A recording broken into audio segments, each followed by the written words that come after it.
La parte segunda del discurso del método de Descartes está dedicada en su totalidad al conocimiento y de un modo más concreto al establecimiento de un nuevo método y de las reglas de dicho método. Dicho método ha de tener en cuenta la intuición y la deducción como parte del proceso del razonamiento, un razonamiento basado en las matemáticas. Del mismo modo, el método que plantea Descartes, si bien tiene un fundamento filosófico, tiene como intención que sea aplicado a todas las ciencias. Dentro de que el tema exclusivo es el conocimiento y dentro de este conocimiento el establecimiento de un nuevo método, podemos establecer en esta segunda parte del discurso del método 7 partes o apartados. Una primera al comienzo del texto, donde el autor muestra una actitud de prudencia para evitar los errores tradicionales, con la intención de establecer un nuevo método.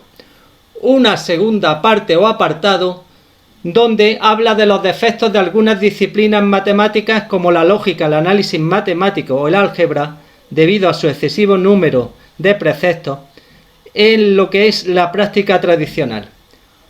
Una tercera fase o apartado en la cual se centra en la necesidad de un nuevo método que, teniendo en cuenta las disciplinas matemáticas, elimine los defectos de su uso tradicional.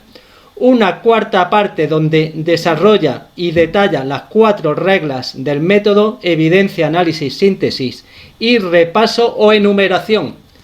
Una quinta parte donde justifica el método y da una serie de recomendaciones sobre su uso. Una sexta parte en la cual habla de la utilidad del método y de la certeza de los resultados que se obtienen usándolo.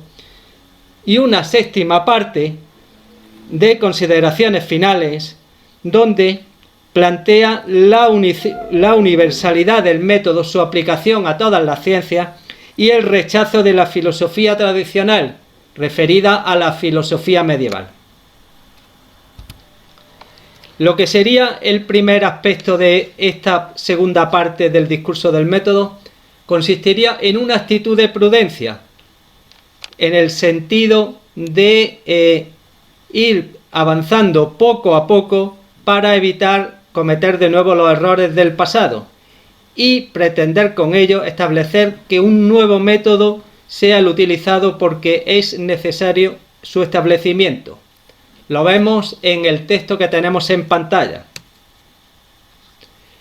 Una segunda parte de este texto donde habla de los defectos de algunas disciplinas matemáticas, como la lógica, la práctica del análisis matemático o el álgebra, pero no con intención de rechazarlas, sino con intención de simplificarlas, porque consideraba el autor que en su uso tradicional utilizaban un excesivo número de elementos o de preceptos.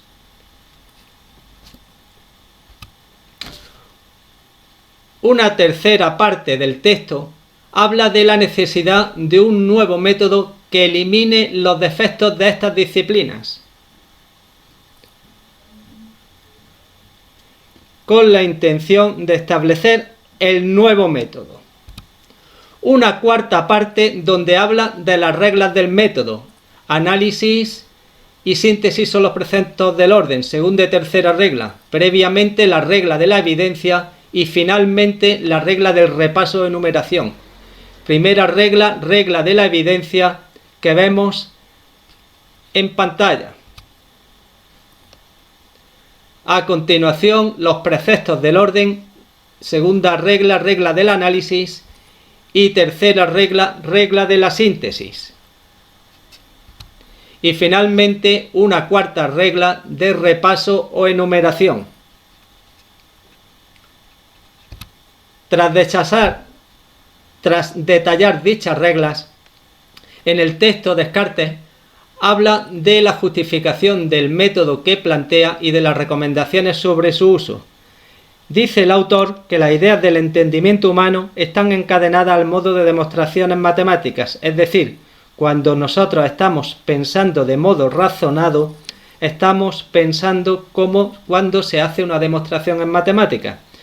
También indica que aceptemos solo las ideas ciertas, que lo hagamos de modo deductivo, que comencemos por las ideas más fáciles de entender y que desarrollemos nuestra práctica del conocimiento considerando las relaciones y proporciones entre los objetos y colocando dichas relaciones en líneas como en la lógica y mencionándolas por medio de cifras.